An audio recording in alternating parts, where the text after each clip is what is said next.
नमस्कार दोस्तों, आप सभी का स्वागत है आपके अपने YouTube channel study of agriculture में।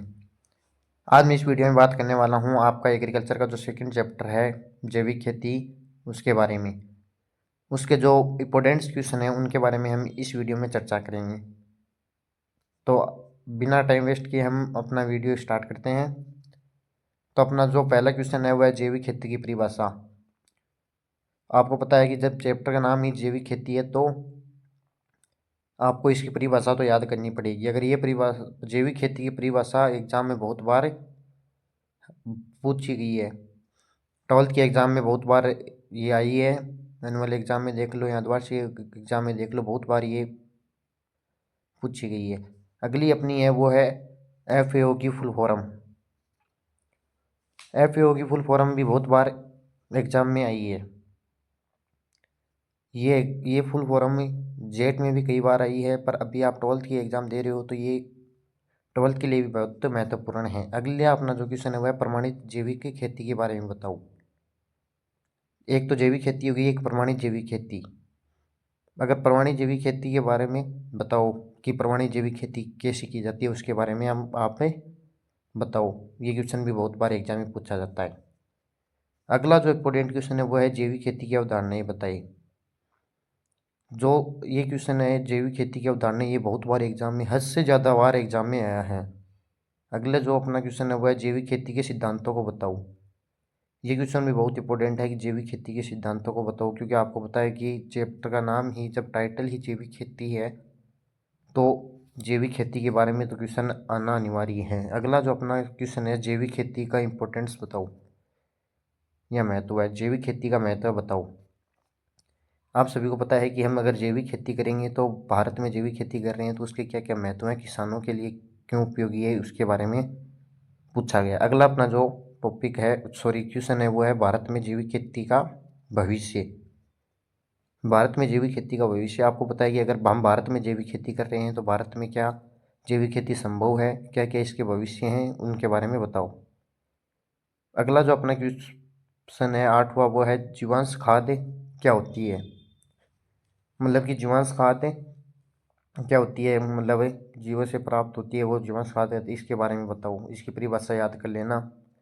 अगला जो अपना क्वेश्चन है 9वां, वो है जीवांश खाद का वर्गीकरण करो। जीवांश खाद कितने प्रकार की होती है उसके बारे में वर्गीकरण करो। ये भी क्वेश्चन बहुत इंपॉर्टेंट। अगला जो क्वेश्चन है 10वां, वो है जीवांश खाद बनाने की विधियों का वर्णन करें। जीवांश खाद बनाने की विधियों का वर्णन करो कि जीवांश खाद किस किस विधियों द्वारा बनती है, उनका वर्णन करो। अगला जो अपना क्वेश्चन है वो है गोबर खाद के बारे में बताओ। आप सभी को पता है कि गोबर खाद पशुओं से प्राप्त होती है, उसके बारे में बताओ।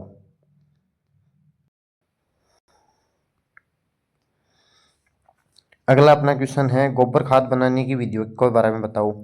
जो गोबर की खाद बनाने की विधियां हैं उनके बारे में बताओ। अगला अपना जो क्वेश्चन है वह कंपोस्ट खाद क्या होती है, कि अपनी जो कंपोस्ट खाद होती है ना वो क्या होती है, इसकी परिभाषा बताओ। अगला जो अपना क्वेश्चन है कंपोस्ट खाद बनाने की विधियों के बारे में बताओ। एक तो कंपोस्ट खाद की परिभाषा याद कर लेना, एक कंपोस्ट खाद बनाने की विधियां हैं उनका नाम और उनके बारे में थोड़ा थोड़ा अध्ययन करना होता है। उन जो कंपोस्ट खाद बनाने की विधियां हैं वो किस वैज्ञानिक के द्वारा खोजी गई हैं उनका याद कर लेना। अगला जो अपना क्वेश्चन है केंचुओं के प्रकार बताओ। राजस्थान में जो 3 केंचुए पाए जाते हैं, एजिप्टिक, डायोपिचिक और एट्रिक केंचुए पाए जाते हैं, उनके बारे में बताओ। ठीक है, कि कौन सा कितनी वर्ग में कार्य करता है, कौन सा ज़्यादा लाभकारी है, थोड़ा हानिकारक है, उनके बारे में बताओ। अगला अपना जो क्वेश्चन है वर्मी कंपोस्ट बनाने की विधि बताओ। आप सभी को पता है कि केंचुओं के द्वारा वर्मी कंपोस्ट बनती है, तो इसके बनाने की जो विधियाँ हैं उनके बारे में बताओ। अगला जो अपना क्वेश्चन है 17वां, वह है वर्मी कंपोस्ट के लाभ बताओ। अगर हम खेतों में वर्मी कंपोस्ट डाल रहे हैं तो उनके क्या क्या लाभ हैं, उनके बारे में याद कर लेना। अगला जो अपना टॉपिक है क्वेश्चन है वो है हरी खाद क्या होती है। कि आपको पता है कि दलहनी हो रहा है, दलहनी फसलों को पुष्प अवस्था में खेत में डालना हरी खाद कहलाती है। अगला जो क्वेश्चन है वो है हरी खाद बनाने की विभिन्न विधियों को बारे में बताओ। जो अपनी हरी खाद है उनके बनाने की विभिन्न विधियों के बारे में बताओ। अगला जो अपना क्वेश्चन है जैव उर्वरक क्या होते हैं, कि जैव जैव उर्वरक क्या होते हैं, मतलब जैव उर्वरक क्या होते हैं उनके बारे में बताओ। जैव ऊर्वक की परिभाषा याद कर लेना। एक अजोला, अजोला क्या होता है, ये क्वेश्चन भी बहुत बार एग्जाम में पूछा गया है कि अजोला क्या होती है। आप सभी को पता है कि अजोला एक पानी में तैरने वाली फरन होती है। अगला जो अपना 22वां एंड लास्ट क्वेश्चन है वो माइकोराइजा। माइकोराइजा ये क्वेश्चन बहुत बार एग्जाम में, हद से ज़्यादा बार एग्जाम में पूछा गया। 2023 में भी ये क्वेश्चन पूछा गया कि माइकोराइजा की जो दलहनी फसलों की जड़ों से फॉस्फोरस का अवशोषण करता है वह पौधों को प्राप्त करवाता है, माइकोराइजा कहलाता है। ठीक, तो ये टोटल 22 क्वेश्चन हैं इस चैप्टर के। तो आप ये क्वेश्चन एक बार पढ़ के चले जाना, आपको ही लगभग क्वेश्चन इन्हीं क्वेश्चन से मिलेंगे। जय हिंद, जय भारत, जय जवान, जय किसान। मिलते हैं नेक्स्ट वीडियो में।